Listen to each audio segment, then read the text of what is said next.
دوسروں کے دیکھا دیکھی اللہ کو ماننے والی قوم کے حالات بھی بدلتے جا رہے ہیں۔ اب دسمبر کا آخری ہفتہ ہے اور شاید اسی ہفتے کے اندر 31 دسمبر ہوگی، جسے لوگ 31st نائٹ کے نام سے جانتے ہیں۔ یہی سب ہوگا۔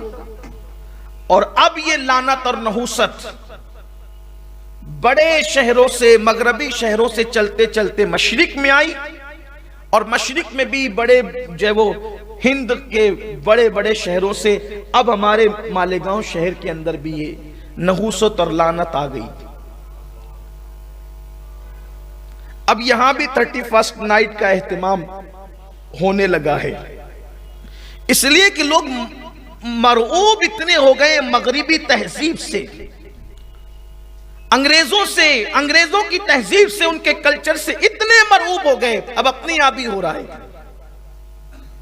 اور جن کو میلاد النبی کے موقع پر جو بے چینی رہتی تھی شرک اور بدعت کے فتوے دینے کی، اس وقت وہ کچھ کہنے کے لیے تیار نہیں، جبکہ یہی 31st نائٹ کا موقع ہے۔ شراب، زنا، لواطت، بدکاری، بدفعلی، ڈانس، باروں کا آباد کیا جانا، پیسوں کا لٹانا، پیسوں کا ضائع کرنا، یہ سب کچھ ہو رہا ہے۔ بلکہ ابھی تو ہمارے شہر مالیگاؤں کے ایک برقع فروش نے، برقع میکر نے اخبارات کے اندر مضمون شائع کروایا، اس نے مضمون لکھا۔ مضمون کا خلاصہ یہ ہے کہ ہمارے شہر کے برقع فروش کے پاس جو لڑکیاں یا اس کا نمائندہ برقع سلانے کے لیے لے جاتا ہے، وہ 31st نائٹ سے پہلے برقعے کا مطالبہ کرتا ہے۔ اور ان کا کہنا یہ ہے، اس برقع فروش کا کہنا یہ ہے کہ یہ سلسلہ برسوں سے چل رہا ہے۔ اب یہاں پر کہنے کی بات یہ ہے، دو چیزیں ہیں۔ ایک تو یہ کہ اگر 31st نائٹ کے لیے برقعے سیے جا رہے ہیں تو کہیں ایسا تو نہیں کہ مسلم بیٹیاں بھی 31st نائٹ میں شریک ہو رہی ہے؟ اگر یہ صورتحال ہے تو پھر چلو بھر پانی میں ڈوب مرنے کی بات ہے،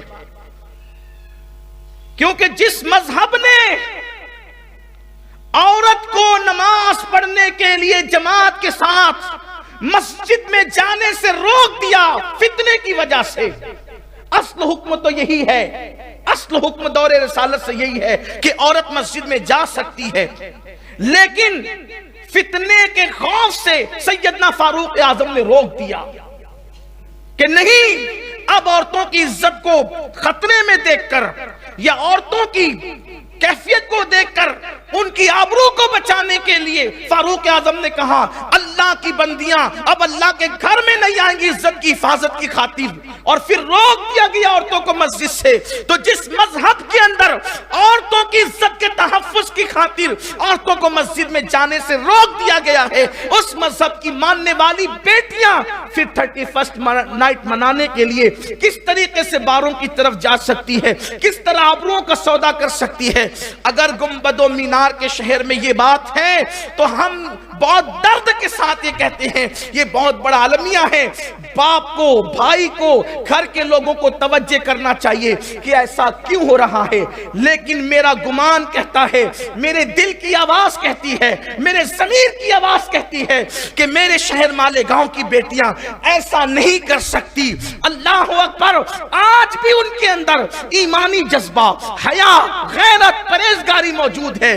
تو پھر ایسا کیا ہو رہا ہے؟ تو بات یہ ہے، جو لڑکیاں مذہبی ہے، جو لڑکیاں مسلکی ہے، جو لڑکیاں مشربی ہے، یعنی دین، دھرم، مسلک و مذہب سے جن کا تعلق ہے، وہ قطعاً ایسی نہیں ہے، بلکہ وہ لوگ جو جرائم پیشہ لوگ ہیں، وہ برقعے کو بدنام کرنے کے لیے، یا جو مشرکین ہیں، جو لوگ جن کا اسلام سے تعلق نہیں ہے، وہ لوگ برقعے کو بدنام کرنے کے لیے جب زنا کے اڈوں پہ جاتے ہیں تو برقعے پہن کر کے جاتے ہیں، جب وہ زنا کے اڈوں پہ جاتے ہیں تو برقعے کے ساتھ جاتے ہیں۔ اس کی وجہ یہ ہے کہ ایک تیر سے دو شکار ہو جائے، ایک تو ان کا چہرہ بچ جائے، اور دوسرا یہ کہ برقع پہننے والی بچیاں بدنام ہو جائے. اب ایسی نازک صورتحال میں برقعے والی کی عزت بھی بچ جائے اور یہ جرائم پیشہ لوگ بے نقاب ہو جائے تو اس کے لیے کرنا کیا چاہیے؟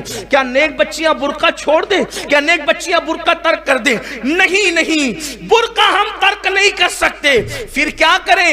اس کا طریقہ سب سے خوبصورت جو میرے ذہن میں آتا ہے وہ یہ ہے کہ پھر ہم یہ برقع نہ پہنے، میری بیٹیاں یہ برقع نہ پہنے، میری بہنیں یہ برقع نہ پہنے، بلکہ جو مدنی برقع ہے جو مصطفیٰ جان رحمت کے دور میں پہنا جاتا تھا وہ برقع بچیاں پہننا شروع کر دے تو آوارہ لڑکیوں میں اور کنیزان فاطمہ کے اندر دونوں میں فرق ہو جائے گا. آپ کہیں گے یہ مدنی برقع کون سا ہے؟ مدینے والے کی تہذیب کے مطابق برقع کون سا ہے؟ تو ام المومنین حضرت عائشہ صدیقہ رضی اللہ تعالیٰ عنہ فرماتی ہے کہ حضور کے دور میں جو برقع پہنا جاتا تھا وہ انتہائی بھدا برقع ہوتا تھا.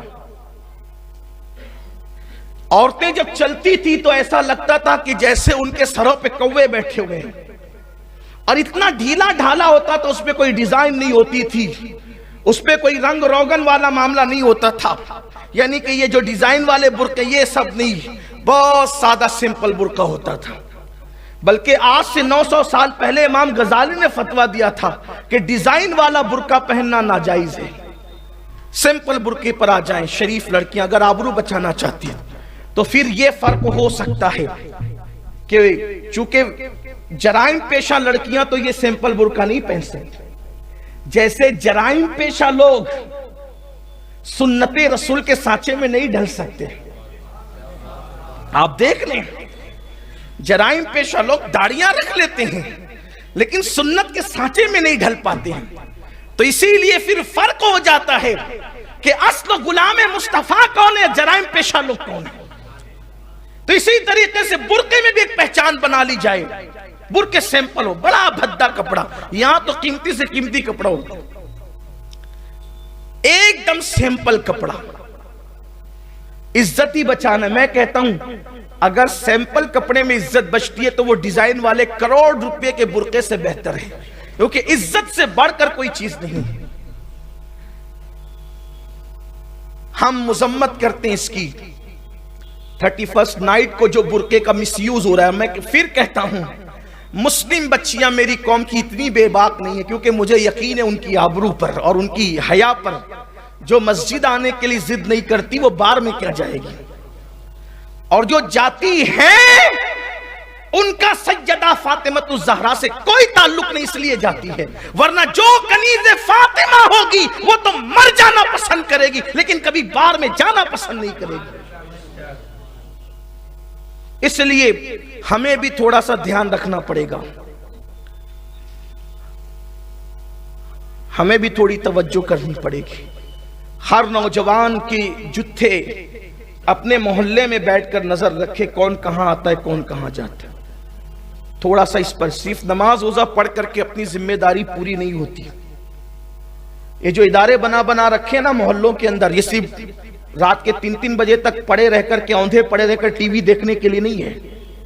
یہ جو محلے کے ادارے کلبے ہیں نا ان کو اپنا کام کرنا چاہیے.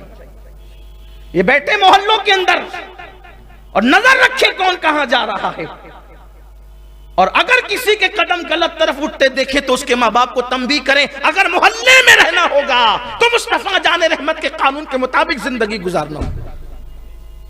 اور مصطفیٰ جان رحمت کا قانون کیا ہے؟ کسی ملک کے خلاف قانون نہیں ہے. مصطفیٰ جان رحمت کا قانون ہے عورت کی عزت کی حفاظت، ایک دوسرے کی عزت کی حفاظت، ایک دوسرے کے وقار کی حفاظت، حلال روزی، یہی ان کا قانون ہے. واللہ کوئی سچا ملک مصطفیٰ جان رحمت کے قانون کا کبھی مخالف نہیں ہو سکتا، اس لیے کہ ان کا قانون تو پوری کائنات کے لیے اور اتنا خوبصورت ہے.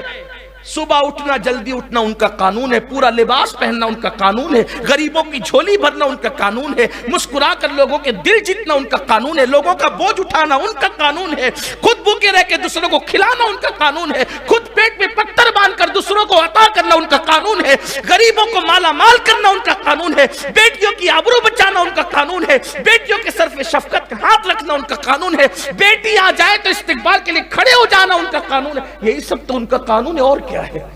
بلکہ ان کا قانون تو یہ کہ تیری سیرت تیری صورت زمانے سے نرالی ہے، تیری ہر ہر ادا پیارے دلیل بے مثال۔ اگر میری بہنوں تک یہ پیغام پہنچ رہے تو ان سے بھی کہتا ہوں، اگر کوئی اس بلا سے سرشار ہے، اگر کوئی اس بلا میں سرشار ہے اور اس بلا سے سرشار ہے تو اس سے کہتا ہوں خدا کے لیے جوانی میں رنگ ریلیاں مت کرو، ایک دن اس بدن پہ جھریاں بھی پڑنی ہے، ایک دن یہ بدن قبر میں بھی جانا ہے۔ اگر کوئی اپنے حسن کی نمائش کرنے کے لیے اور حسن کو روکڑا کرنے کے لیے تیار ہے تو اس کو معلوم ہونا چاہیے کہ اللہ کا عذاب بڑا سخت ہے، اِنَّ بَطْشَ رَبِّكَ لَشَدِيدٌ۔